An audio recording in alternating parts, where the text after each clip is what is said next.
Ce rôle d'homme violé vous a-t-il fait peur quand on vous l'a proposé? Yannick Chouara: quand j'ai su que plusieurs acteurs l'avaient déjà refusé, ça a excité ma curiosité. Et puis, j'ai lu le scénario d'une traite. Quand je l'ai refermé, j'ai eu la certitude que j'allais le faire parce que je sentais qu'il y avait dans cette histoire une réalité que je voulais traduire et exprimer. Avec Philippe Tribois, le réalisateur, ça a tout de suite matché. Il a été d'une grande pudeur et d'une extrême humilité. C'était nécessaire parce qu'il fallait que j'aille chercher des vérités à des endroits de jeu très particuliers. L'injonction à la virilité fait-elle qu'il est encore plus complexe, lorsqu'on est un homme, de reconnaître et faire admettre qu'on a été victime d'un viol? Oui, je crois qu'il y a encore, dans une majorité de familles, des conceptions archaïques sur ce qu'est un homme, à savoir un mâle dominant. Cela transparaît dans ce que dit le père de mon personnage à l'écran: tu aurais pu te défendre. Alors que non, on ne peut pas se défendre contre quelque chose qui vous saisit.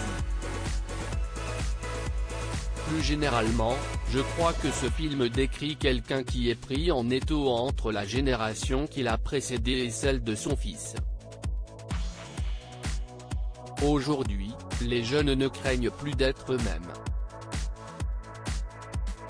Ils ont compris que leur différence n'enlevait rien à ce qui les constitue. Tourné fin 2018, un homme abîmé a mis 3 ans à arriver sur les écrans. Ce sujet serait-il encore tabou? Il devait être programmé en mars 2020, lorsque la pandémie a démarré. À ce moment-là, on a jugé que ce n'était pas le bon moment. Ensuite, il aurait dû l'être au moment où Jean-Paul Belmondo est mort.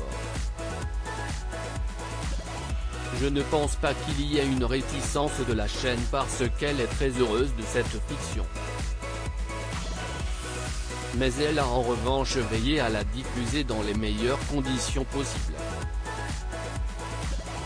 Vous avez porté beaucoup d'œuvres aux thématiques très graves. Êtes-vous un interprète qui n'est pas fait pour la légèreté? Ce qui oriente mes choix de rôle, si est-il le sens que cela va prendre pour moi?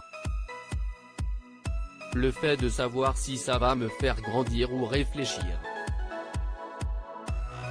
Mais je ne désespère pas d'aller un jour vers la comédie. Loading widget.